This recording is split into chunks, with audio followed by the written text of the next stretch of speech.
I remember that day vividly, not because anything particularly dramatic happened, but because of the subtle, quiet way a life can fracture. I stood at the edge of my father's driveway, my heels sinking into the soft gravel, watching as movers carried ornate boxes into the house that used to be mine. I say, used to, because nothing about that house felt like it belonged to me anymore, not since my father remarried a woman who saw me as a threat to her curated empire. Not since he decided that being someone's husband mattered more than being someone's father. My name is Elise. I'm 27, a litigation associate at a mid-sized but fiercely competitive law firm in D.C. That's not the kind of job you just land, it's the kind you bleed for. But none of that mattered in my family's narrative. Because no matter how many hours I billed, or awards I won, I was still the first wife's daughter. A reminder. A disruption. An inconvenience. Dad had remarried Clarissa 6 years ago. She was all things graceful and composed, at least in front of people. The kind of woman who always hosted with French cheese and casually mentioned her tasteful inheritance from her late husband. But behind closed doors, Clarissa was strategic. Calculated. A master manipulator wrapped in Chanel perfume and warm smiles. And she had a daughter, Anna, 4 years younger than me, and as wide-eyed and saccharine as a porcelain doll. You'd think we'd be sisters, or at least distant allies. But from the very beginning, Clarissa made sure Anna's glow dimmed anything I did. I was tolerated at holidays, pitted in conversations, and erased in decisions. The final blow came last week. The call from my dad had been brief. Too brief. "We've updated the estate plan," he said, his voice clipped, like he was reading off a shopping list. "Clarissa and I decided to consolidate things. Anna will be the primary beneficiary. We thought it made the most sense. She's younger. Less established." I had stared at my phone for a full minute, unable to process what I'd just heard. Primary beneficiary. Less established. As if I hadn't clawed my way into every achievement I'd ever earned. As if I hadn't stood by him through my mother's funeral, through his depression, through years of emotional weight he couldn't carry on his own. I didn't cry. That's not who I am anymore. But I felt something harden. Like concrete setting around a quiet promise. I wasn't going to let this pass. Not this time. So here I was, watching the movers carry Clarissa's antique armoires into the house that used to have my mother's bookshelves. Watching Anna giggle with one of the delivery boys as if she hadn't just been handed my future with a pink bow. "Miss Carter," one of the movers called out. "Do you want us to leave the red chest in the front room?" I blinked. "Sorry, I'm not Miss Carter." The man hesitated. "Clarissa said the daughter might stop by." I assumed. "I'm not her daughter," I said sharply, then softened. "I'm the other one." His face flushed and he nodded awkwardly, disappearing back into the house. Clarissa emerged a moment later, wearing a crisp linen dress, the kind that whispered wealth instead of shouting it. She smiled when she saw me, but her eyes didn't match. "Elise." "What a surprise." I stepped forward, letting the silence stretch. "I came to get a few things from the attic. Mom's writing desk. The photographs. You said they'd be boxed up." She gave a tiny shrug. "Oh, right. I had the staff move them to the garage. They seemed sentimental. Didn't think they belonged in the main house anymore." Of course she didn't. She never did. My mother's memory was dust in Clarissa's version of this family. I didn't respond. Just walked past her into the house, my heels clicking against the hardwood she'd recently had redone. The garage smelled like cedar and varnish, but all I saw were the boxes labeled in thick black marker: old photos, office junk, Elise, miscellaneous. Miscellaneous. As if my childhood could be sorted next to cleaning supplies and forgotten tennis gear. I knelt down and opened one of the boxes. Inside, under a stack of yellowed photo albums, was a single folder. Legal-sized. My breath caught. Inside was the original will, my father's handwriting, from before Clarissa, before Anna. The one that left everything to me. His words were shaky but clear, to my daughter, Elise, who stood by me when I had nothing. Dated 2013. It wasn't valid anymore, but it was real. A relic of a time when I mattered. A sound behind me made me turn. Clarissa stood in the doorway, arms crossed. "You found that old thing?" she said, her tone light. "It's outdated. We worked with a proper estate attorney this time. Everything's been updated." I stood, closing the folder gently. Funny how things change when certain people enter the picture. She tilted her head. "It's not personal, Elise. You're successful. Anna isn't. She needs more support." "I didn't ask for more," I said. "I just didn't expect to be erased." Clarissa smiled thinly. "You weren't erased. You just weren't chosen." Something in me snapped at that. Not loudly. Not with drama. Just something internal. Cold. Steady. A new rhythm beneath my ribs. I smiled back. "Good to know. Thank you." I left without another word. But I took the folder with me. That night, I called someone I hadn't spoken to in over a year. Her name was Rachel, an estate lawyer I had met during a joint case in Georgetown. Smart, no nonsense, and quietly ruthless. "I have a project for you," I said, the hum of city lights in the background as I stood on my balcony. "I need you to find out everything you can about my father's estate. And Clarissa Carter." There was a pause on the line. "You're finally going to do it?" Rachel asked. I looked out over the city, the wind tugging at my blouse like a warning.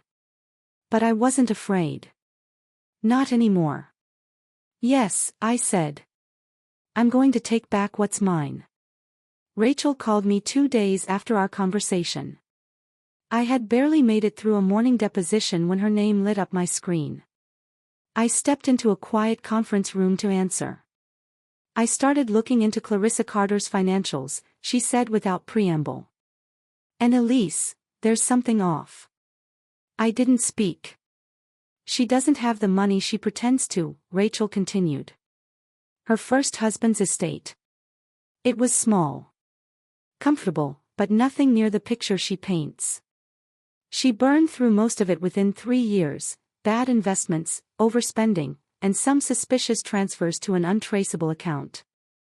I felt the shift in my chest, a sharp inhale held too long. Rachel paused, then added, "There's something else. Your father didn't update the trust himself. It was pushed through by Clarissa's lawyer." I pulled the filing. "Your father's signature. It looks odd." A chill slithered down my spine. "Forged?" "I'm not saying that. Yet. But I'll say this, if it was forged, the date would make sense. It happened 3 weeks after your father's accident. The one that kept him bedridden with a concussion." I remembered that accident. He had fallen down the back stairs at home. Clarissa said he'd tripped on the new rug. But what kind of man updates his will while recovering from a head injury? "I need a copy of that document," I said, my voice flat. Rachel didn't answer right away. "You sure you want to keep going with this?" "I've never been more sure of anything." When I hung up, I sat in silence, staring at the wall like it might blink first. There's something uniquely brutal about realizing you've been outmaneuvered not by chance, but by someone who has studied your weaknesses. Clarissa didn't just push me out of the will, she waited until my father was too disoriented to understand what he was signing. And now she was wrapping the house I grew up in with her lace curtains and crystal chandeliers like my mother's memory never existed. This wasn't about money anymore. It wasn't even about fairness. It was about dignity. And I was going to reclaim it, brick by brick, signature by signature. I started with something simple, Anna. I invited her to coffee at a trendy spot near her campus. She arrived late, draped in beige cashmere and fake humility. Always so poised, so effortless. I used to envy her for it. But now I just saw it for what it was, performance. "Elise," she said, kissing my cheek as though we were old friends instead of silent rivals. "So good to see you. It's been forever." I smiled. I figured we should catch up. With the new will and everything. Her eyes twitched for half a second before smoothing over. "Oh. That," she said. "Honestly, I had no idea Mom and your dad had even changed it until she told me last week." Liar. I could see it in the way she stirred her oat milk latte a little too long. I leaned in slightly. "Must feel strange. Getting everything that was never yours." Anna blinked, caught off guard by the bluntness. "Elise, I didn't ask for any of this." "No," I agreed. "You didn't ask. But you didn't refuse, either." She flushed, lips parting with a ready defense, but I cut her off gently. "I'm not here to argue," I said. "But I do want you to be careful. Because if any of this was done unethically, if Clarissa pressured my father, or worse, it won't just affect her. You'll be implicated too." Anna paled. "Are you threatening me?" "No," I said, standing and setting a $20 bill on the table. "I'm giving you a chance to pick a side. Choose wisely." I left her sitting there, her spoon trembling against the porcelain cup. That afternoon, I drove to the firm Clarissa had used to revise the will. Posing as a potential client, I scheduled a consultation with the same estate attorney, Mr. Harlan Fields. Gray-haired, brisk, and fond of calling women young lady while forgetting their names. He didn't recognize me, of course. I played the part, flustered heiress needing urgent estate planning. "I just want to make sure my assets are protected," I said sweetly.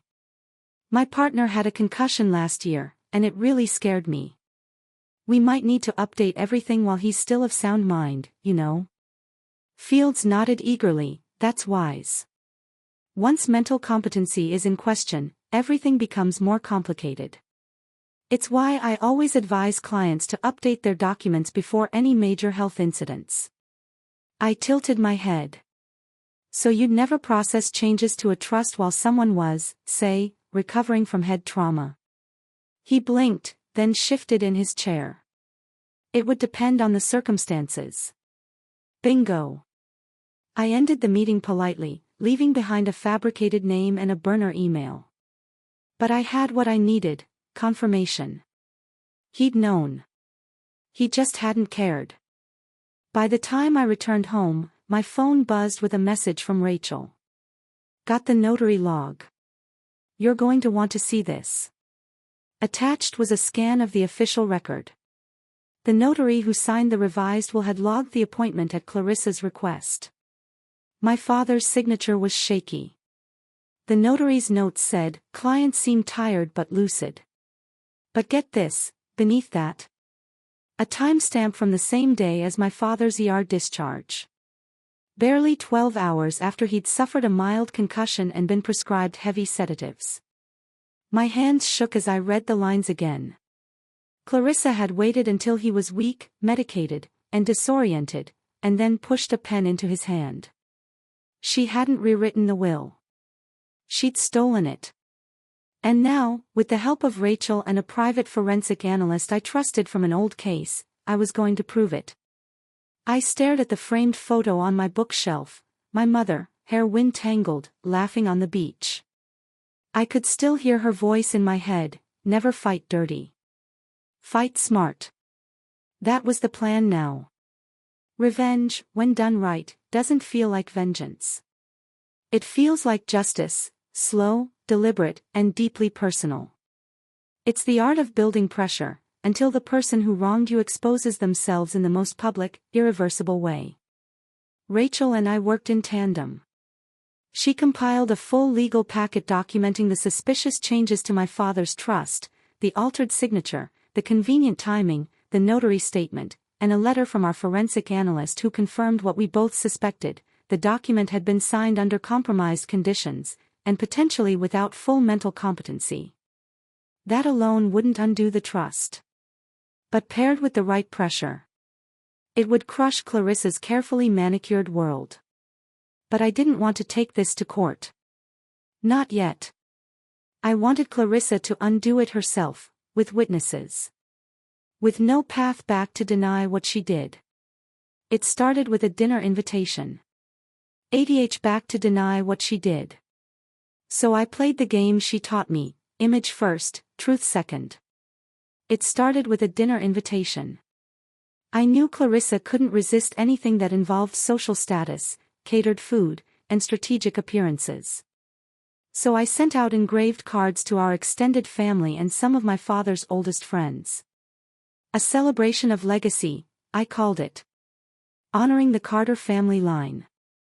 I booked a private room at one of the most exclusive venues in Northern Virginia. No detail was spared: linen embossed menus, live string quartet, curated wine pairings. I paid for every inch of it myself. Because this wasn't a party. It was a performance. And Clarissa would be the star of her own unmasking. When she received the invitation, she called me immediately, her tone tight but curious. "You're hosting a family event?" "Of course," I replied sweetly. I thought it was time to put the past behind us. Celebrate Dad. Celebrate us.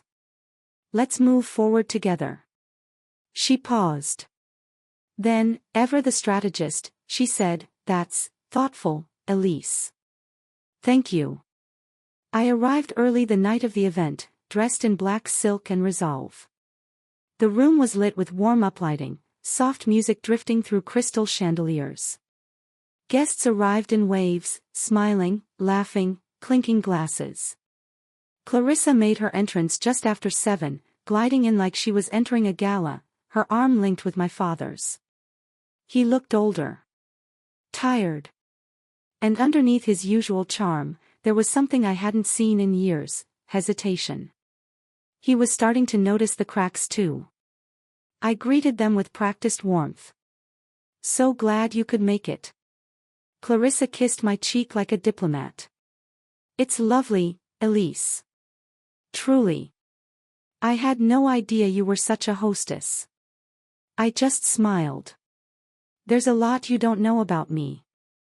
Dinner passed in pleasant murmurs. Everyone complimented the food, the wine, the thoughtfulness. But I could feel the undercurrent. People were watching me. Watching Clarissa. They remembered the old Will.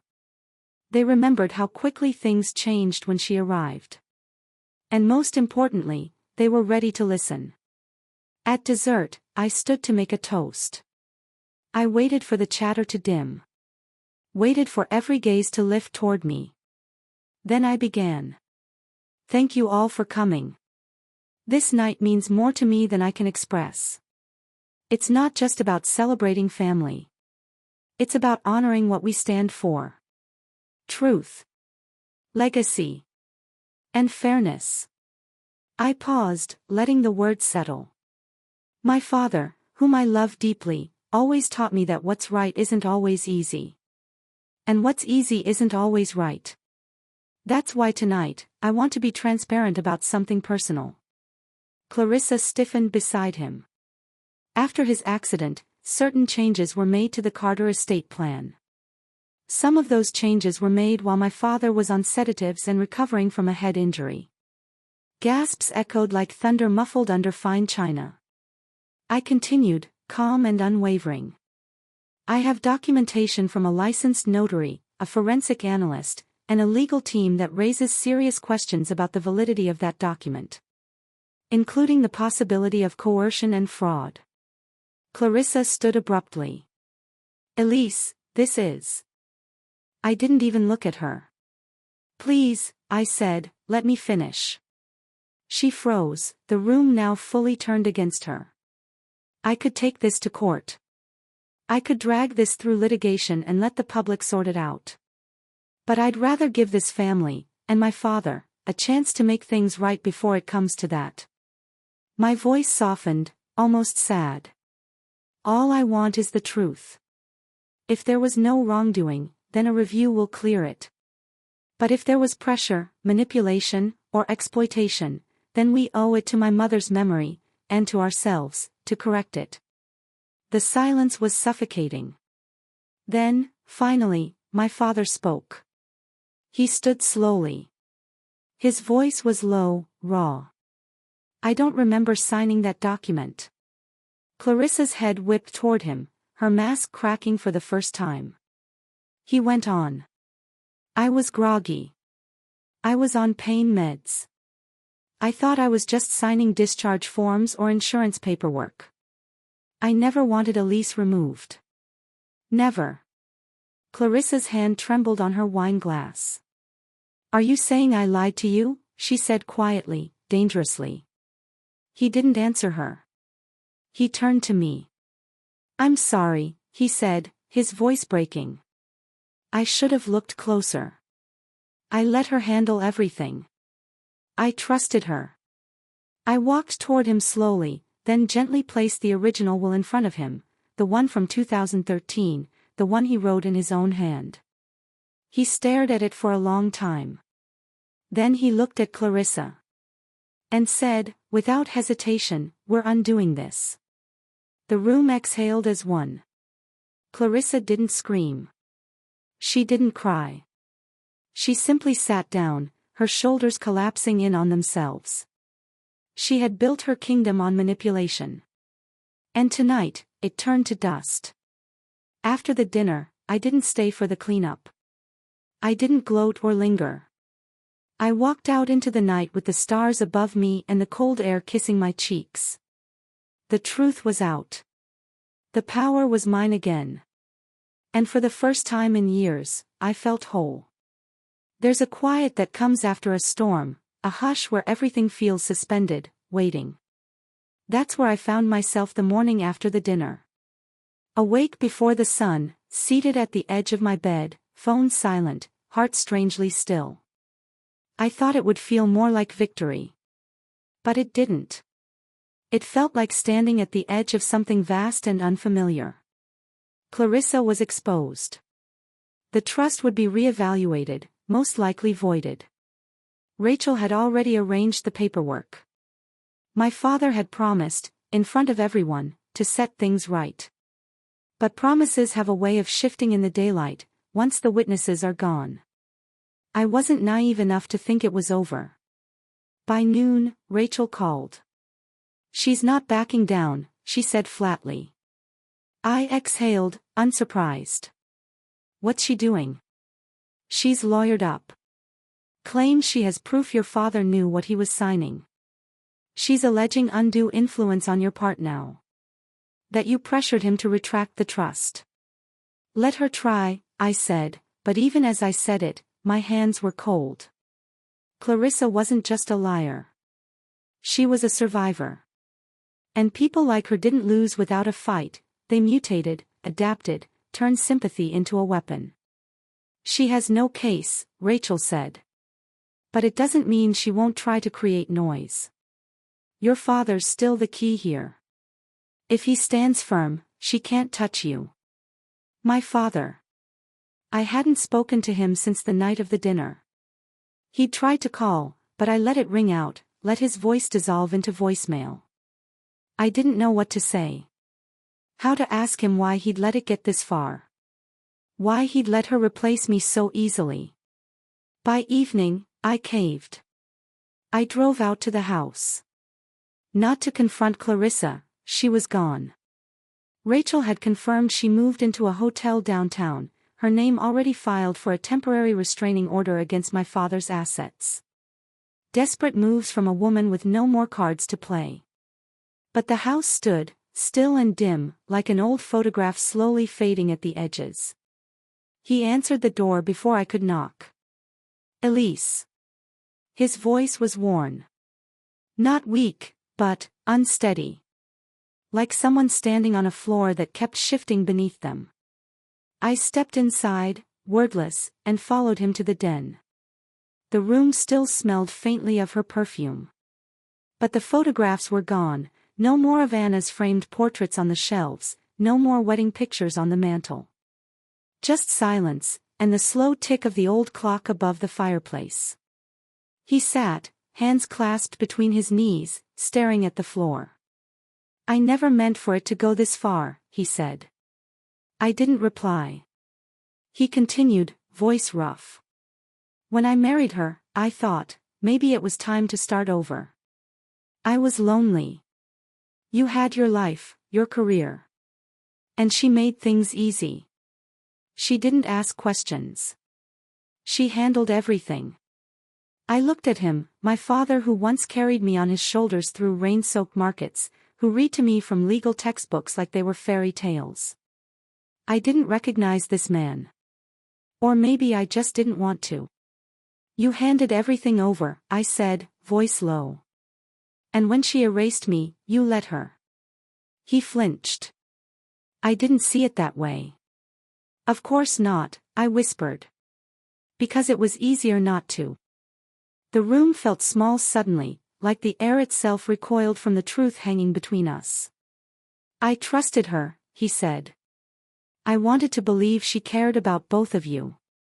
Anna was, she was just a kid. And you didn't need me anymore. Those words landed harder than I expected. I always needed you, I said, my throat tight. Not for money. Not for trust funds. Just to see me. He looked up then, eyes shining, but I wasn't done. She stole more than the estate, Dad. She stole you. And you gave her the rope to do it. He reached for me, but I stood. I don't know if I can forgive that. We stood there, two people tied by blood, undone by silence. There was no apology that could rewind the last 6 years. No promise that could erase the weight of what was lost. I'll fight her, he said finally, his voice resolute now. I'll make it right. I nodded slowly. Do that, I said. Not for me. For yourself. Because if he didn't, there'd be nothing left to save. The next week passed in fragments, legal motions filed, Clarissa's claims dismantled piece by piece. Her hotel bills leaked into gossip columns. Rachel ensured that every financial irregularity tied to her past came to light. Then came the final meeting.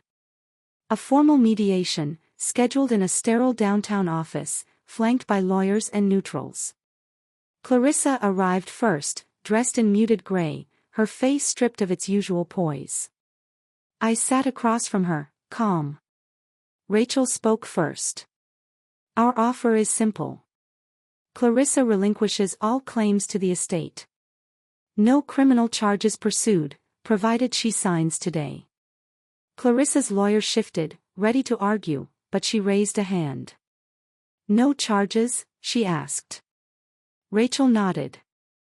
None. Walk away now, and it's done.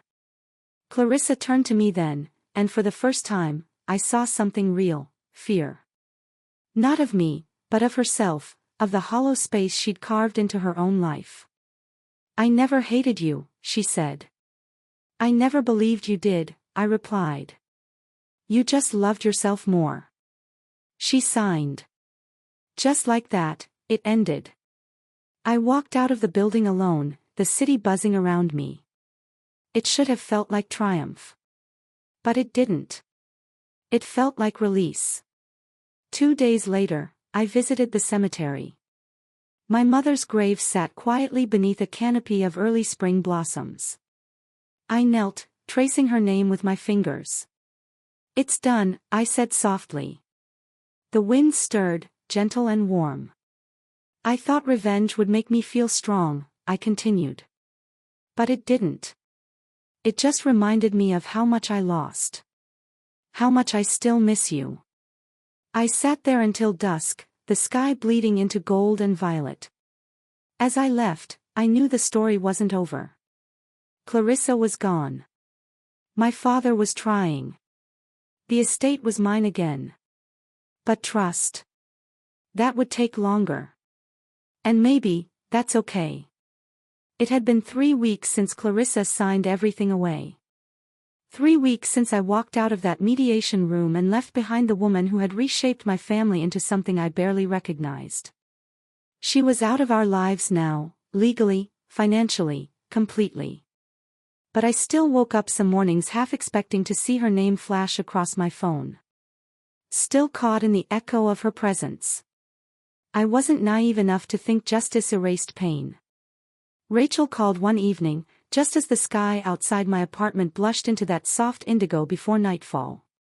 She hasn't made a move since, she said, her voice steady. No new filings, no media chatter.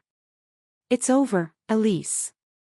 I thanked her, and for a moment we just sat in silence, two women who had fought this battle together.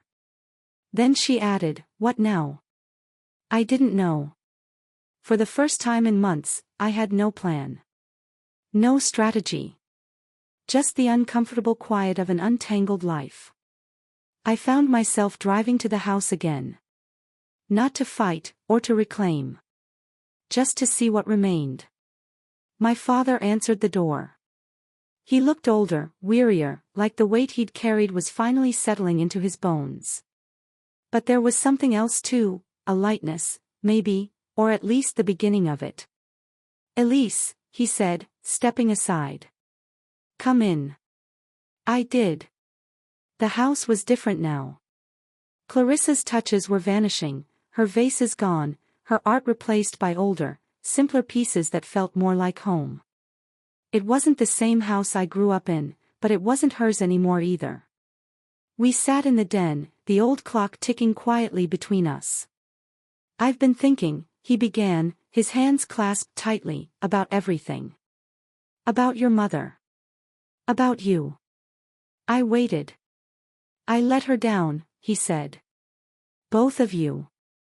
When your mom died, I thought moving on meant letting go. Of the pain. Of the memories. I thought Clarissa was a way forward." He looked at me then, and for the first time, really looked. But I was wrong. Moving on doesn't mean forgetting. It doesn't mean replacing. I felt something crack inside me. Not anger. Not sadness. Just the deep ache of recognition. "I needed to hear that," I said softly. "I know," he replied. There was no apology. None was needed. Not now. He stood, crossed the room, and returned with an envelope. "This was your mother's," he said, handing it to me. "She wrote it when she first got sick. I found it after the dinner." I took it, hands trembling. Later that night, back in my apartment, I opened it. Her handwriting was familiar, looping and gentle. "Elise. If you're reading this, it means I'm not there anymore. And I hate that. I hate not seeing the woman you're going to become. But I know you. I know your strength.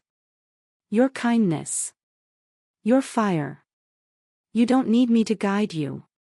You've always known your way, even when the world tries to tell you otherwise.